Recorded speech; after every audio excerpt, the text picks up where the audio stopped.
and give people a few minutes.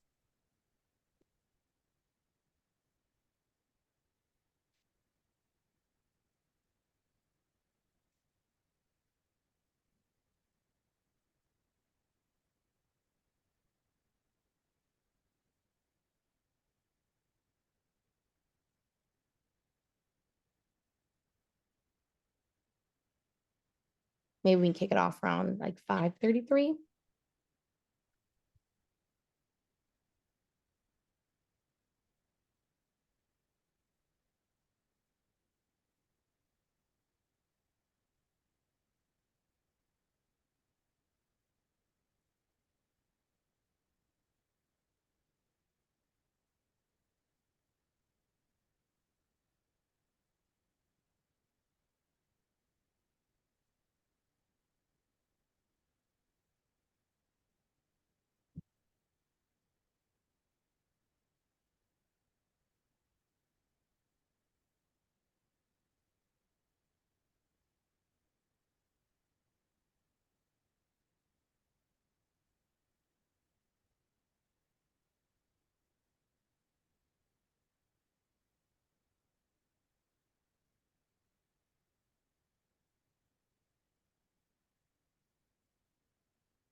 Okay, we're going to kick it off. Hi, everyone. Thank you so much for coming to our conversation about peer-to-peer fundraising hosted by the Laundromat Project.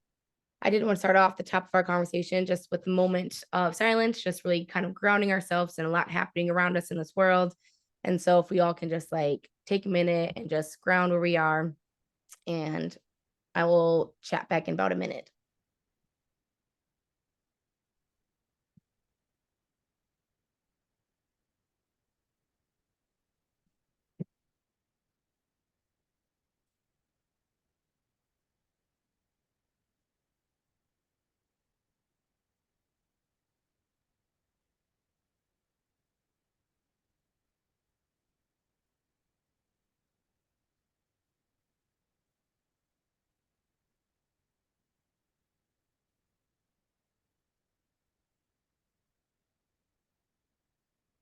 Okay, thank you, everyone. So, hi, everyone. I'm Janae Lene, the development coordinator here at the Laundromat Project. The Laundromat Project is a POC-centered arts nonprofit based in Bed-Stuy that partners artists and neighbors working to create change in their own communities. We are currently gearing up to People Powered, which is our 10-day peer-to-peer campaign running from October 23rd to November 1st, where we fundraise through the collective power of our networks to support artists and neighbors who are committed to societal change. People Powered starts on Monday, and I'll be following up with information about how to become a people mover with the LP and more about the campaign after this conversation. We are hosting this conversation today to help all of us better understand the power of peer-to-peer fundraising. And we have two great presenters, Salvador Muñoz, who is a local artist, a people mover for our current campaign, an LP board member, and also a 2018 Artist Residence for our Create Change program. And is currently the Associate Director of Public Programs and Outreach at Post Rouse. We also are joined by Sharlene Chiu, who is a freelance marketing strategist and a North Star Fund People Powered Giving Circle cohort member from 2021 to 2020. Thank you both for being here with me. Just for a quick understanding, everyone, that this conversation will be recorded, so we'll be sure to send it out after this conversation. And if you have anyone you want to send it to or would like to replay anything, I'll be sending it out after this conversation. So to start us off, I'll kick us with an icebreaker. So can you both introduce yourselves, your name, pronoun, anything else you'd like to bring to your bio that I may have missed in my quick section about both of you, and let's say your favorite fall drink. Salvador, do you want to kick us off? Yeah, I can start. Hi, everyone. My name is Salvador Muñoz. I use any pronouns. I am a very proud alum of the Create Change Fellowship, the Create Change Residency, and now super proud to serve on the board of the Laundromat Project. My favorite fall drink is probably a cappuccino. Classic.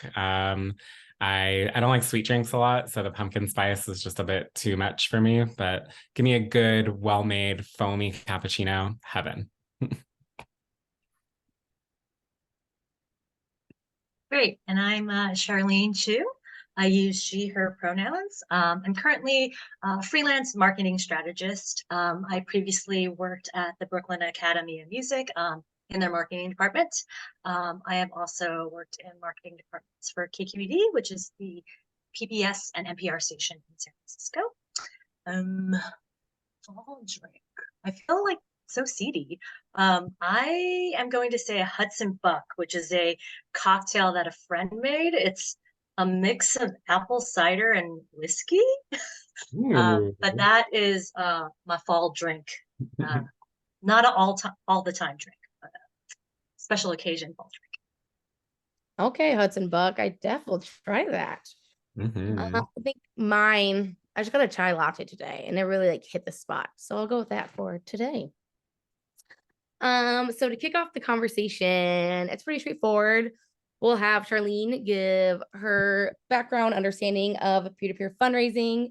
Then we'll kick it to Salvador, and then we'll have like 10 minutes if anyone in the audience has any questions. And then we'll that'll be it for the day. So we can start with you, Sharlene. Great. I'm just gonna share my screen.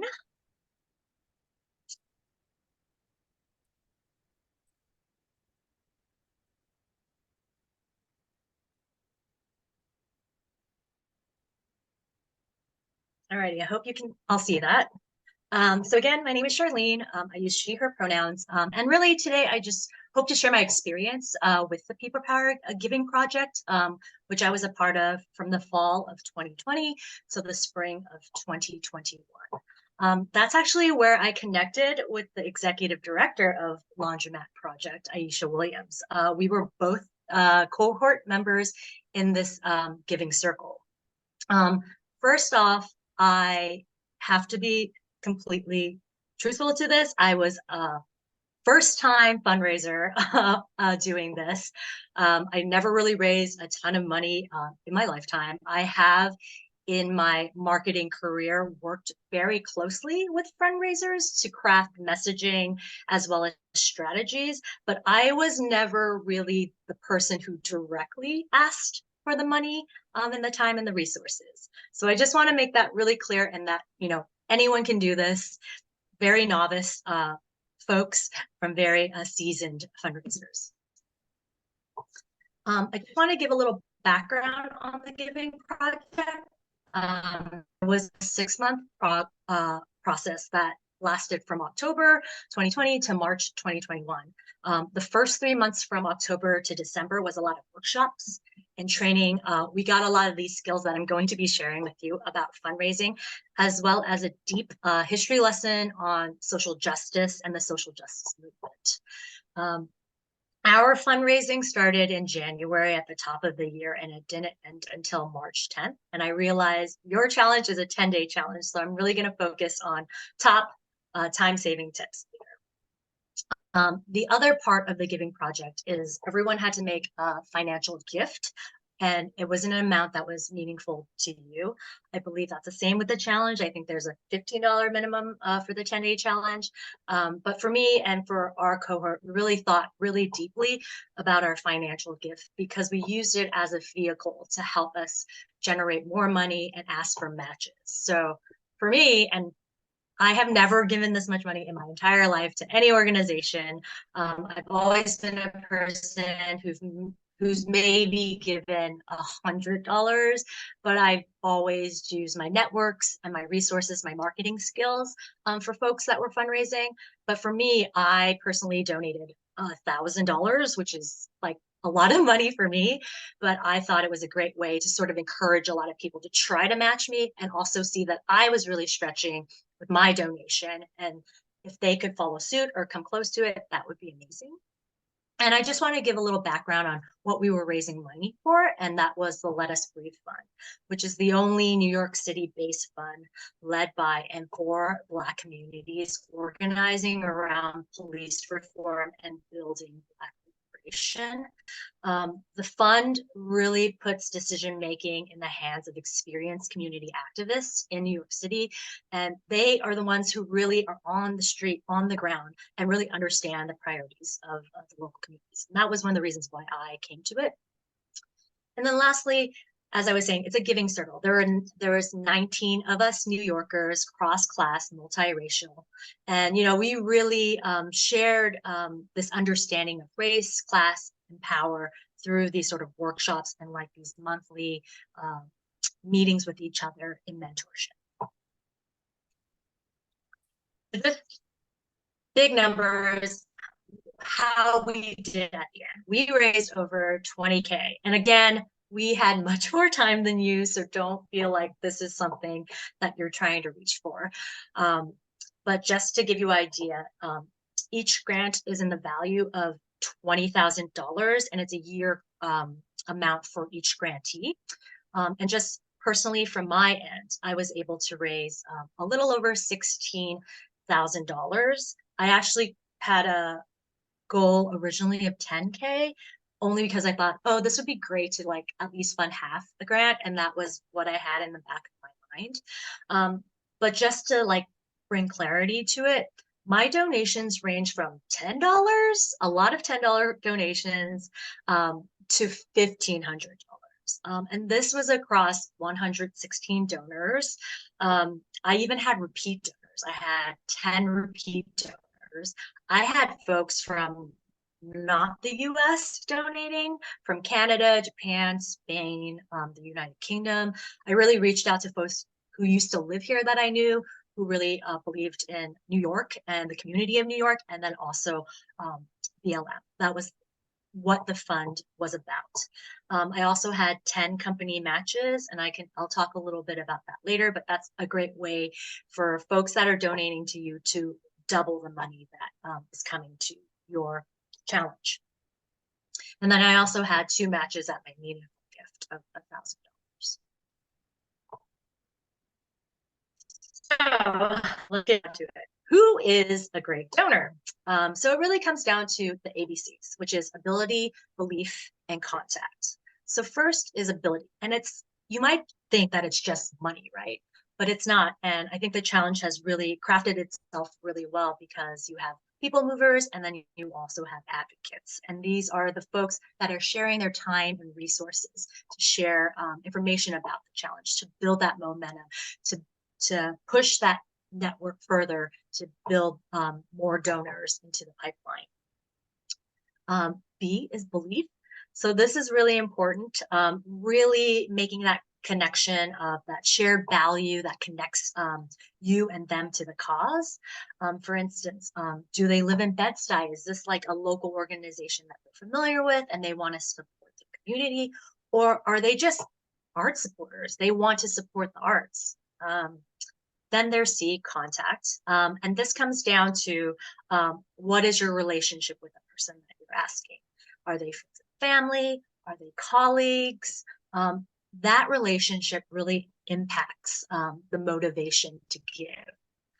And then also really thinking about, are there any conflicts, like financially, or any strains on their time that might affect their giving? That's really something to think about when you're thinking of prospecting. So again, prospecting. Again, the ideal donor is that person that has those ABCs, the ability, the belief, and the contact. And that really determines when they have the capacity to give. It's that connection and that interest. But capacity is a really hard thing to determine. You can make your best guess at like the information that you know of the person, and then you can maybe go from there to decide how much you're going to ask. If you're going to ask for something more than you think they have because of your connection to them. And something that I didn't realize until I was doing fundraising is sometimes people have never been asked to donate. And I think that's really great to have in the back of your mind. Like, this might be like great for them. Like, nobody's ever asked me, like, this is amazing.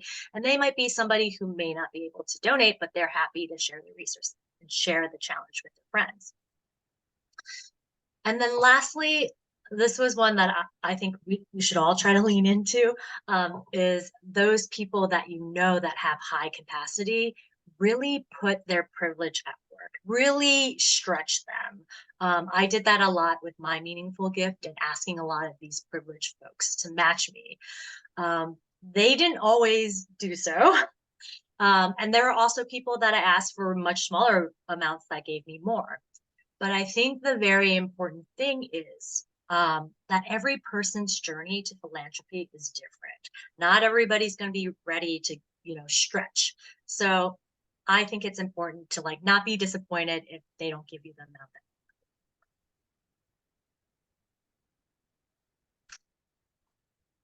that. This is sort of like a template to help me organize myself when I was prospecting. So I would, on the left column, I had the amount I was hoping to ask. And then there was a status of how likely do I think that they're going to give at this amount? So if you're asking for a stretch amount, it'll be more I'm not sure about that. And then I had a column about how they were going to donate. If it was online, some people donated stock funds. And then pinning down that relationship, because remember that contact and understanding that relationship is really important. And then I had a column for interest, what are they interested in? Are they parents? Are they into arts? Do they are they compromised? Things like that really shape who they are and why they might not have the capacity at that time to do so. And then I put down some approaches. I've done emails. I asked in person. I did a fitness class that I had my friend teach, and I'll show you the example later, but different ways of asking for that donation. And then this is just sort of a framework, for how you make that case. Why is supporting artists of color in Bed-Stuy important, right? So for me, when I think about it, why did I come to this challenge? Why am I here talking to you and spending my time with you? So obviously I have this connection with Aisha, but I also know fellow employees. One of my mentees, Alex, is a program associate here. I met the finance director when I was a panelist on the Brooklyn Arts Council. So I already had folks that I knew that worked in the organization, and I wanted to dedicate my time to this. So really finding that connection with the people who you're going to be asking about the challenge. The other thing is really driving back what the mission is for the challenge, and what types of artists have the Laundromat Project funded in the past, right? Really thinking about the impact of those funds raised for those grantees, right? For instance, I have a friend who was a fellow this past spring, so I might bring that up in my fundraising story. I think most of you have already seen this. I think this is great to just sort of pull copy from when you're writing the email and you're trying to get the message out. This will save you time. You don't have to think about it. It's all there. You can maybe tweak it to make it more personal for you, but really reusing the sort of content that's already there for you is great. All right. So again, you only have 10 days. So I understand it's probably going to be a lot of email blasts and social media, because you won't really have that time to do sort of in-person, one-on-one conversations about giving. But I do think that near the tail end of the challenge, you can do some personal emails, text, DMs to really follow up on those folks that have shown interest, folks that have liked your posts in the past, people who've responded to your email. I think that's possible in this 10-day frame. So here are just some top tips for me as I was really hankering down on the final days, trying to get those last minute donations in. So I think it's very, very important to message how much you have to go to your goal and how many days left. I really utilize Instagram counter sticker. So it's just counting down the seconds to the end of the challenge.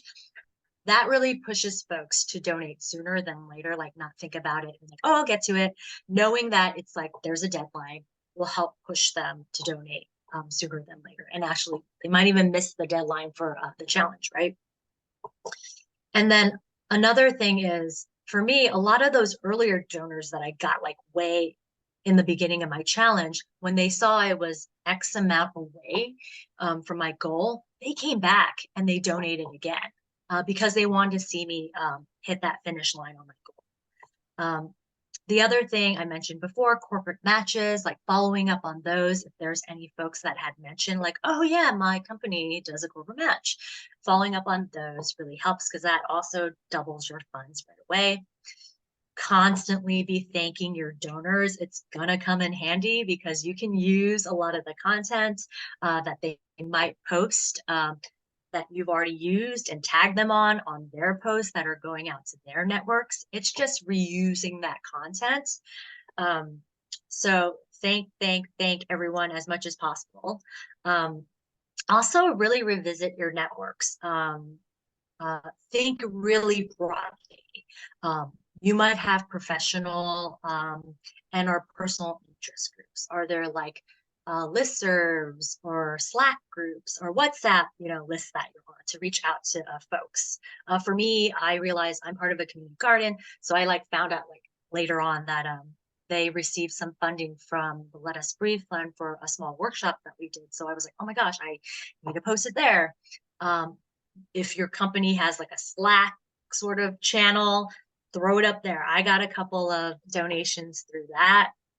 And a lot of people from there also were happy to reshare it amongst their networks because there are people that you might not know in their network. So you're just broadening the pool of donors for yourself. And then again, always allow for multiple ways to contribute. It's not just that money, it's sharing with their networks and really broadcasting the challenge to everyone. Again, resharing those posts, it's sharing content that the Laundromat Project has on their socials and their emails, really pulling all that content that's already out there so you aren't creating it yourself. Also resharing things. I'm sure Salvador will be sharing a whole bunch of stuff in the challenge. Reshare some of his stuff because that's what I did in mine. I used a lot of my cohorts content to reshare to really motivate and move the funds.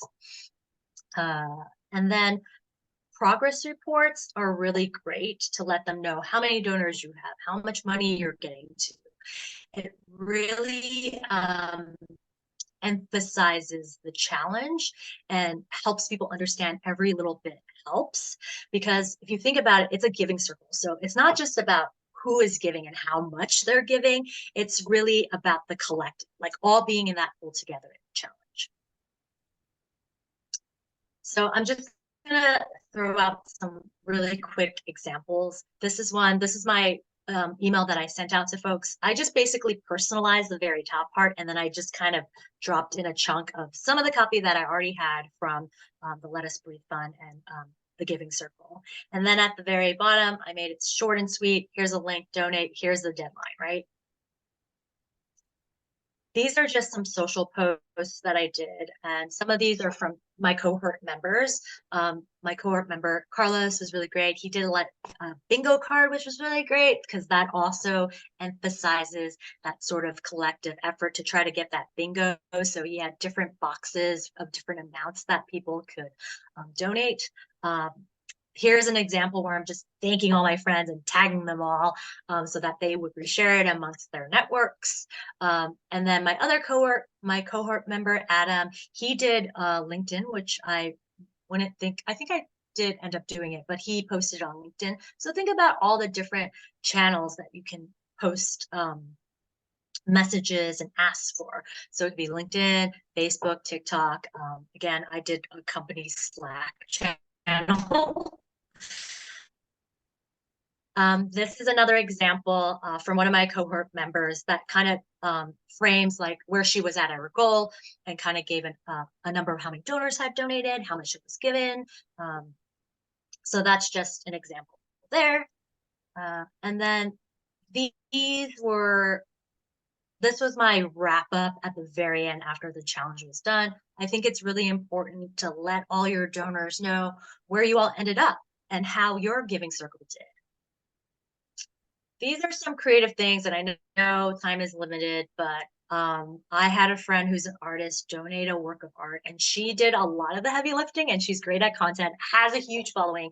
So if you can, and you know artists that are willing to donate works, happy to help you move in that way. That's great. Another cohort member, she hosted a cooking class online, and then these were just 2 classes that I had reached out to friends of mine. One of my favorite yoga teachers, she was very much into the social justice movement, so she's like, yes, I'm happy to teach a fundraiser for you. And then another one of my really great friends, Ria, she taught this dance class. It's called Boss Chick. And she did 2 for me because near the end of it, I was like, I'm not going to make my goal. She's like, I'll teach another one. So think about fun ways to sort of incentivize some donors, because sometimes they need a little extra to get them over the hump to donate. And that's it for me.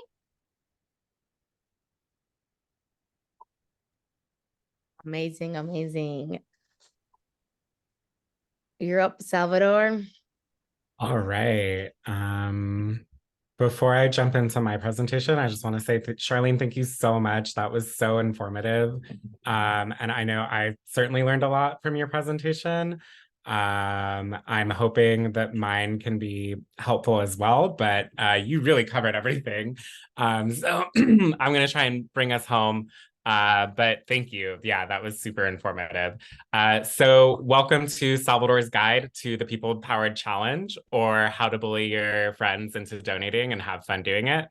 On the screen is a screen cap from the Barbie movie, but instead of her iconic line, do you guys ever think about dying? It says, do you guys ever think about donating to the Laundromat Project's People Powered Challenge?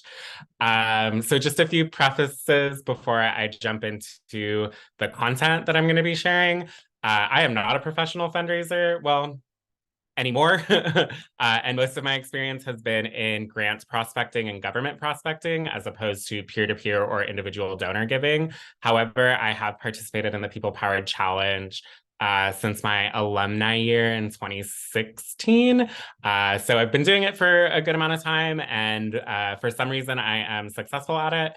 So I'm going to share a few tips that I have that I've learned over the years of doing the People Powered Challenge. And I hope that they are useful for you. But if it's not vibing for you, or you're sort of feeling like you need a little bit more insight, rewind and watch Sharlene's presentation, because she covered basically everything, and I'm just putting it in my own unique voice. So these are my not so professional pro tips, or real hot girl tips, if you will. And the first one that I have is to build your audience and to cast a very wide net. So whenever I start the People Powered Challenge, I always go back and I look at who donated last year that I know donated, who donated 2 years ago that maybe missed last year and can maybe be reactivated. And then I think about, like, who is it that has recently joined my network that I can sort of tap into and sort of turn them into a supporter of the Laundromat Project. So for example, this year I did a residency upstate at Wasaic for a month in July, which was fantastic. And I met 10 other artists and then a handful of other arts administrators. So they're all now on my list for prospecting. My dentist, who I will be seeing tomorrow, thank goodness, is super jovial and really great energy and rapport there. So I'm just going to casually mention that I'm doing this fundraiser and see where her giving for this year is shaking out. So again, like last year, somebody who I went to high school with, who I have not talked to in several years, saw my Instagram post and donated because they liked what I was doing. So you have more people in your network than you realize. It's just about sitting down and thinking through strategically who those people are. The second tip that I have for you is to know your audience and tailor that message to that audience. So there are some people in my network who have very high income jobs and a high capacity for giving. So I know that I can sort of press them to donate a little bit more. There are people in my network who are experiencing financial hardship and maybe can't donate this year, but are super happy to share my fundraiser within their network. And then there's people in the middle, right? So thinking about like your public servants and like maybe they're not making the most money, but they have a good heart and they want to put that money to good use. So asking them for sort of like a medium amount. So again, it's really about knowing your audience, and this is something that you can never really know, right? But you can make some educated guesses based off of the information that you have available to you to make sure that you're leveraging your network to the best of your ability. Now that I'm saying this out loud, maybe I do know what I'm talking about. My next step is to use your voice and be authentic and sincere, right? So the Laundromat Project does a really, really great job of providing you with a lot of materials for you to pull with that speaks to their mission, vision, and values that is really, really impactful for people, right? But that opening sentence, right, that's where people want to hear from you, right? And I am transparent to a fault where I just say things that they come to my head and people know this about me. So if I start off an email that looks like super professional, or if I'm like using like canned language, they're going to know that that's not coming from me. But if I open up an email and I'm like, hey girl, long time no see, what's up? And then like dive into my pitch for the Laundromat Project, it'll get me a lot farther. We'll talk about this a little more when I share my social media examples as well. My next tip is to make it personal, especially if you're reaching out to folks who are less familiar with the Laundromat Project. Although at this point, if you haven't heard of us, you got to look us up because we're out here, we're doing the work. But first and foremost, people are going to rely on their connection to you before they are connected to the organization. So really centering, like, whenever I start out, I always sing the praises of my experience with the Laundromat Project, from being a fellow to being an artist in residence to being a board member, right? Maybe you as a fan of the Laundromat Project have connected with an artist that really resonated with you, or you saw a fellowship presentation that really like spoke to you, or you were really enamored with an artist in residence project. So just making those connections personal is going to activate your audience very effectively. Don't be afraid to double down. So this is just repeating, right? Both for people who have already donated and people who have not yet donated. So a lot of times, you know, and poor John A will know this because she has to email me 3 times before I will respond to something. I'm just terrible with email. Please, for the love of God, just text me. But I'm really, really bad at email. So I won't see it the first time, but if I see it the second time, then I'll read it. And if I see it the third time, then I will respond. So you got to think about like the barriers of participation for your audience and whatever it is that you can do to reduce those barriers. Even if you're like, oh, I don't want to be annoying or I don't want to pressure these people, you're just bringing it to the top of their inbox and nobody's going to be upset with you for that, right? At most, they'll say, hey, I can't do it this year. And that's fine. You know, we all understand that we're all at different places. Things change from year to year, but don't be afraid to double down. Asking for non-monetary support is great, and it's super helpful in activating your network. So if I've sent 3 emails to John A and she hits me back with like, this is great, I just can't do it this year, I'm cash strapped. Hey girl, I get it. Can you repost my Instagram story so that I can like get it in front of your followers? Yeah, of course, no problem. Boom, done. And there we go. Then I have access to not only my audience, but Johnny's audience as well. Send your thank you notes ASAP. The Laundromat Project does a really good job of sending you a roundup of everybody who has donated to your fundraiser at the end of your campaign. But I always like to keep track so that I can send thank yous as they come in for 2 reasons. One, it's just a really nice gesture, right? To that immediacy of like, hey, you helped me out with this and I want you to know that I appreciate it. And then 2, it also serves as like another reminder, like, hey, you really helped me out with this. I really appreciate it. If you could share it within your networks, even 1 more donation is going to get me closer to my goal. So definitely send your thank yous. And I recommend sending them as they come in. And then be creative and have fun. This is a challenge, right? And it's designed that way to generate a lot of energy and activity around it. And so try to make it fun for yourself, try to make it fun for your audience, try to make it fun for your donors. It should be like a fun, challenging process. It's a challenge, right? We really want people to get excited. And then I would also just say, like, to use all channels that are available to you, right? In marketing, they say that it takes about 8 touch points for an individual to see something before they're activated to take action, right? And that's where like diversifying your streams between social media, email, text, and in-person meetings is really helpful. Oh, and then the other thing is that I would say, and this varies based off of like who you're trying to build your audience and like supporters from. But if you know that there's somebody that you want to tap to donate and you haven't sort of like touched base with them in a while, use this as an opportunity to catch up with them, you know, like go get that cup of coffee that you've been putting off, like schedule those drinks that you've said you're going to do for three months now. I am definitely using this opportunity to reconnect with folks that I have sort of fallen off of. And I'm excited to do that. And then I'm excited to also slide in my mention for the Laundromat Project.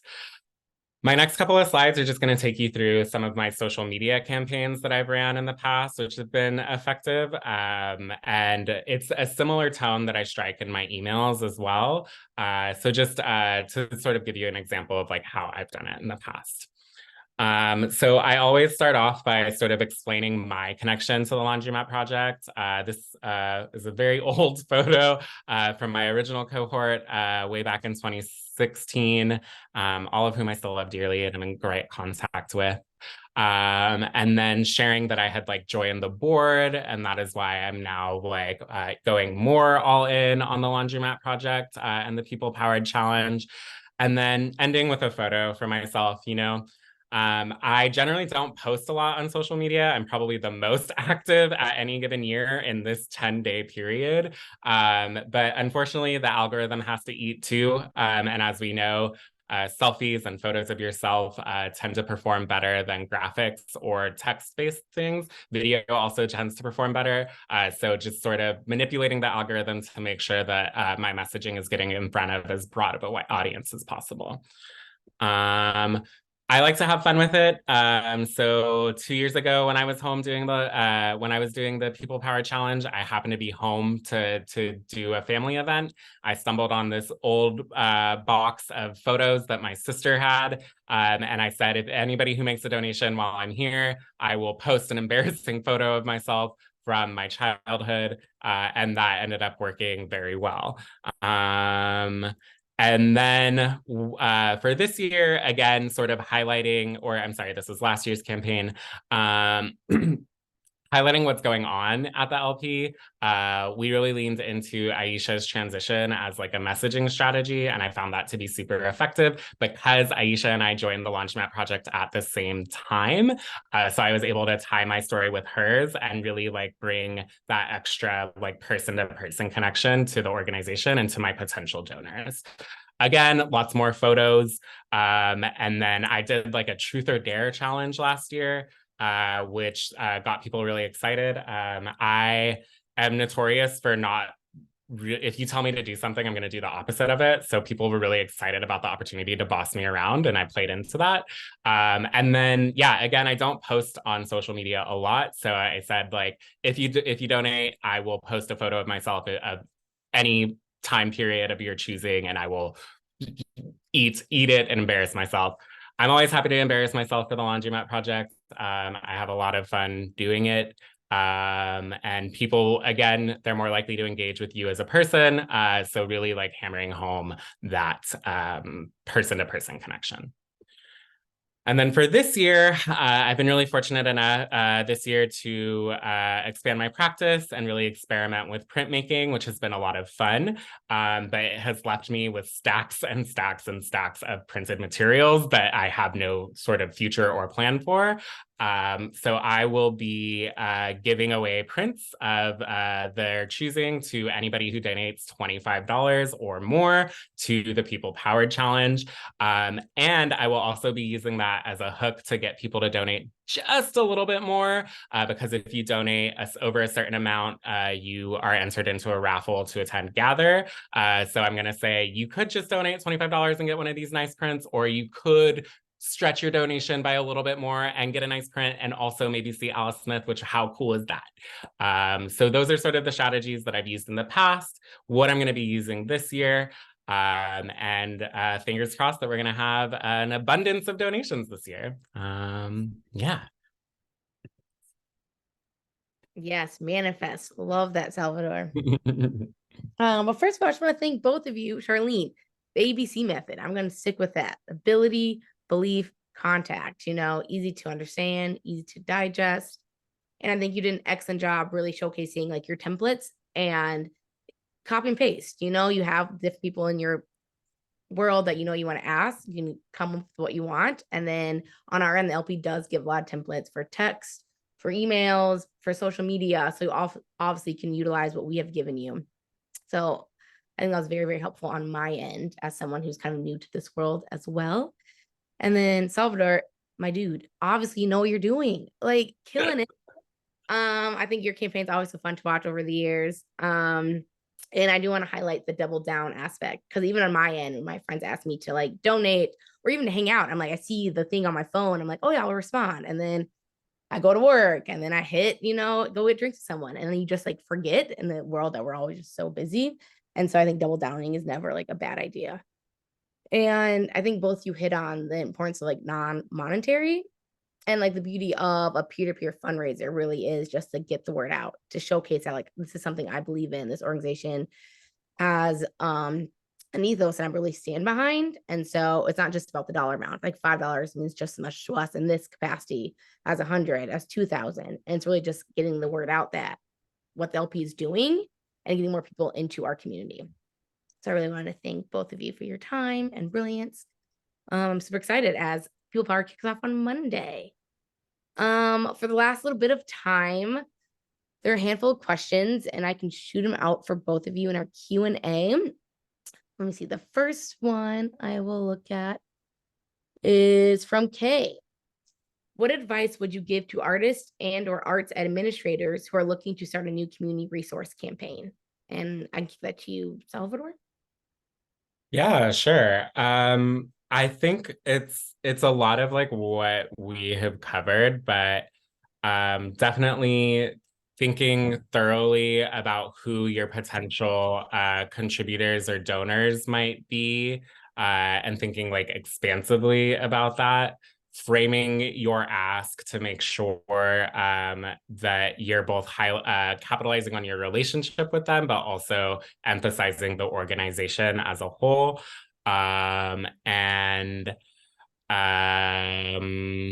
Yeah, I think, and then setting like a realistic, but achievable, but ambitious like goal. So something that you could achieve with the people in your networks, but not so achievable that you're done in a day, which was the mistake I made my first year.